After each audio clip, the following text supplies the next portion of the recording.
in Judges chapter 6. And that brings in how to break evil altar. In Judges chapter 6, verse 24. Throw down the altar of Baal that thy father has made, and cut down the grove that is by it. That's what God told Gideon. Say, Gideon, your father's altar is the one fighting your family, fighting this nation. You go and destroy that your father's altar. Friend, you must throw down that altar and repair the altar of the Lord. Without which, there's no true success. No true success. You can have success, but no true success. No lasting, stressless effort success. We are supposed to flow in a stressless way. Stressless wealth. Stressless enjoying our lives. Which some of the people, unbelievers, they enjoy. But you don't enjoy it because you have still hanging against your father's altar. Maybe your father killed in those days. Killed in the family. Maybe it's a slave they killed, or one terrible thing they did, and the things they fighting the family. You need to raise an altar. Destroy that altar. Raise on that. Without which, no true success. You can have success, but you'll be struggling. And there's a level you will not be able to go through because of that success. One, and I will not finish, I will not teach it, but I will look for on that way. One, you must repent and confess. Number two, you need to break evil altar foundation by prophetic prayer, and a man of God will be the one to help you in this one. A man of God has to help you in this one. And number three, there must be sacrifice. A place of one, in the sacrifice, there is a place of death. Death to yourself. Sacrifice is a place of death. It's a place of stewardship. And it's a place of giving. Now, don't misunderstand me. Sacrifice could be you yourself dying. Sacrifice could be you yourself giving yourself as a steward. And sacrifice can also be giving of money. Money. For example now, sacrifice could be, I have dedicated my time. Jesus came to die, not because he wanted you healed. In the Old Testament, prophets have been healing people. Even there's water of Beersheba that was healing people every time before Jesus Christ came. When Jesus was alive, there were other people preaching and miracles were happening. Jesus did not come to die because of your healing. He did not come to die because he want to provide you money. He only want to show it so that you know he can have it. But he came to die because he wanted you safe. So if you as an individual make a commitment, I will be in all the activities of the church. It's a sacrifice. I will be there. Life or no, I will there. It's a sacrifice. If you make a sacrifice, I will pay my tithe regularly. That's also a sacrifice. Even though tithe paying has a level of blessing to come to. Because not every sacrifice you make with chicken, with goat, and with human being, they are different. But there has level of blessings. I will be in church. I will pay my tithe 10% without fail. I will give my first fruits. January salary, I will give it to God. It's a sacrifice. Even if you say, for example now, okay. One most important thing, lest I forget, one most important thing is doing the kingdom's business. Being involved in the kingdom business. You are interested in winning souls. This one is the most important one. You are invested in winning souls. You want to talk to people about Jesus Christ. You take it as God, as your business. Winning people to Christ. Telling your friend in the office, in the market, come to church. Jesus will love you. Jesus want to save you. And you start inviting people to church. Inviting people to, and caring about Christian brother. It's a big sacrifice, friend. It's a big sacrifice too. Because you are bringing people to Christ, which make Jesus to die for you. This is my duty. I will go to the streets.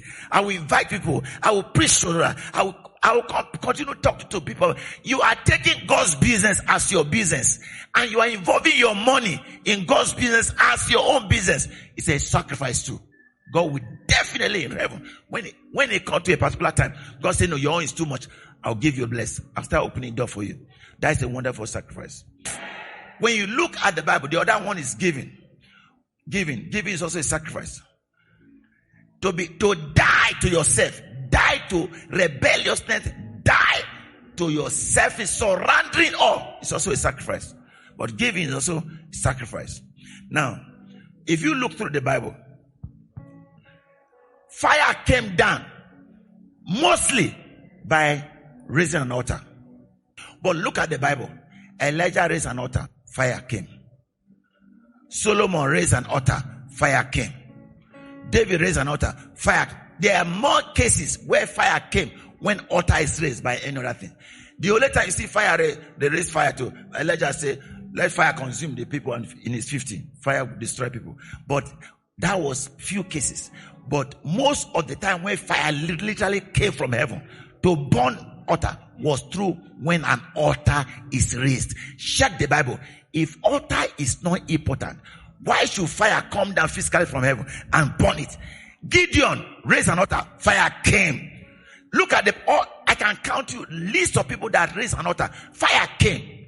Altar is important and fire always comes when you raise an altar that heaven heard. David raised an altar, fire came physically, came down like that. Not all the cases in the Bible fire actually came physically. Not all the cases in the Bible that fire came, but I'm telling you something. Most of the cases where fire came from heaven, it was only mostly when an altar is raised. If you are suffering, check your quality of your suffering, of your sacrifice.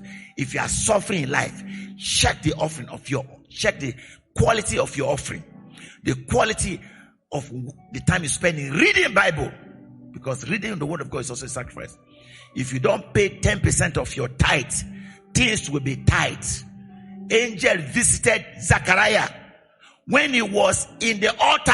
It was not when he was somewhere. When he was altar offering sacrifice, angel came to Zechariah, said, look, I want to give you a baby. You've been looking for a baby for a long time. The Bible says he gave sacrifice for himself and for Israel. It was when he was in altar, angel visited him. Samuel was given at the altar and he became a world winner. Many of you, they gave you at the altar. Your father gave you at the altar. And it came for, that is called children dedication. What did your father bring? Pure water and egg. Some of them will pure brown water and egg. That is what your father brought. Now, go and meet people in Tudunwada. If they have a baby, what did they used to kill? Ram. Thank God you know that one. Children of God, when they want to do their own, how much is ram? Ram is not, ram, you know now, ram is so expensive. People in Tudunwada, if they have child, they kill ram. All of them, they kill, for any child, they kill ram. You have a baby, you kill ram. You look for money, you look for everything and kill a ram. When children have a baby, they will come with pure water. They will come with 500 and 1,000 to pastor. Pastor, thank God for my baby. Take. Even when the pastor is one praying for you, the 1,000 take baby. Who is cheating who? The question: who is cheating who? You can thank God. Some people buy chairs. Wonderful. That's wonderful. You sit. When you buy these expensive chairs, it's altar. That's wonderful. That's wonderful. Because the chair is expensive. You buy it for God's house and for your baby. It's wonderful. You are raising altar. Buy pure water. You do the children. You do wedding. After doing wedding, maybe because you expect pastor to give you 1 million and pastor did not give you. Then the day you are coming to do Thanksgiving, you carry pure water and sakara. Is this sakara water? And ragolis water and put it and put yellow and egg there. Say, hey, I wedded yesterday. I wedded. Who is cheating who? Muslims kill ram for every child they give birth to, and they present their child to their God. While Christians bring children with pure water and egg and all kind of things that you should look at. They are raising after that altar for their children. And after some time, they are going to, is it Aramajiri school? After the one going to Aramajiri school that read Arabic will be your manager tomorrow. How will they not be your manager? They will be, because the father killed ram as they make a sacrifice. And when they grew up every year, they do one sacrifice. The people in the Tudunwada, they make sacrifice for all their children by name. He told me that we they do it. We call the name of Musa, do this one. Call the name of Abraham, put it, and do it, or whatever they do every year. Many of us, we sing sacrifice of praise into the Lord, Most High. We give sacrifice and come to the church with 50 naira and drop it. When the people over there, they do much, how would they? It's an error. 50 naira and drop it. Saying, and raise the offering. When they will, someone, listen to me. I'm saying things that can deliver you forever. It's a disgusting insult to God. Looking at how you ate yesterday.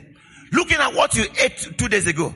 Looking at what you put on. And you now begin to come and say, I be to do 150 naira rejected money and drop it. Say that I'm giving sacrifice of praise. It's an insult to God. You are supposed to give all you had. Somebody sold, I don't know when I saw the person. Somebody was looking for a child one day. I prayed for the person over and over. Sold, she said, Pastor, I don't have any money. But sold her gold. Brought her gold. She said, sell it. I need a child. I pray for that child. That woman become pregnant. That's a month, I mean. She's in the church right now. She has the baby already. Or now one come with his 1 month salary. I say, Pastor, eat this money. And I want to have a baby. It was a covenant. I said, no. He said, this is my 1 month salary. It was here. She dropped the money. I said, I won't collect it. Go and tell your husband. I won't collect it. She dropped it and ran away. And I said, God, he said, Pastor, I kept the money here. You eat it. I'm going to tell God. I've given it to God for my baby. She has, I look at it. I came back and I said, if I did not collect it to get lost, let me collect it. I said, God, see, I've been praying for this woman for a long time. No, baby. Lord, do something yourself. That was what happened. We're doing something here. And I raised something. There was somebody that was sitting there. I remember that time. I won't call the name of the person. You know the person. And I said, who would do this? Who would do this? I think me and her and one other person came out. It was a big thing. Do you know what happened? That was what happened. God broke through. And the person right now is in London. Many years ago. Broke through. This thing happened something about 6-7 years ago. Before I traveled to Canada. Listen, what I'm trying to say is that when you do things that are crazy, people may call you foolish, but you are raising altar. Christians are ignorant of these things. And that's why we are still suffering. When people get to some powerful situation, a powerful thing, they get powerful breakthrough, things that happen to their life, stressless things. And we are decided to hold to ourselves. And we don't know that not everything answers to prayer alone, to laying of hands. Even Elijah could not handle some things except he raised an altar. Even Moses, Abraham could not pray for something and get it settled unless he raised an altar. There was a day Abraham, God has been promising Abraham for 25 years. I will give you baby. I will give you baby. God said, you have been telling me I will give you baby. Where is my baby? God did not tell him when. This man waited for 25 years until the day the man saw 3 men coming and he killed a whole cow. They call it calf. Check it in the Bible. Genesis. Abraham now killed a calf, brought milk, brought bread, killed a cow for 3 people. 3 people that came to visit him. And God came to them with 2 angels. And Abraham told God, say, please, my Lord, wait, let me kill a cow and let me kill cow and dress it and give you wine and oil and bread and eat before you continue your journey to Sodom and Gomorrah. God said, I will wait. Why will God be waiting for a man who wants to dress a cow? God has no business again. He does not have, is he hungry? Is he hungry? That he said, I will wait. Go and kill that cow for me. How many months, how many hours will it take to kill the cow? Yes, God said, I will wait. And God sat down and they waited until he finished dressing the cow, drinking milk, and they started eating. It was when they were eating, this thing God had been telling him, I will give you a child, without any authentic promise. It was while they were eating. He said, where is Sarah? He said, Sarah is there. Sarah laughed. He said, told Sarah, by this time next year, you will have a baby called Isaac. It was when they were eating cow, when they make sacrifice to God with cow, with this one, it was then God now gave authentic promise. This one is not promise again. I've been doing that for 25 years. This one, next year, you are going to have the baby. And the name is Isaac. It was when they were eating cow. They were eating. They were in the sacrifice table. They will raise an altar. They were eating. You don't know what it means? It means a lot. Even when Sarah laughed. He said, you laughed.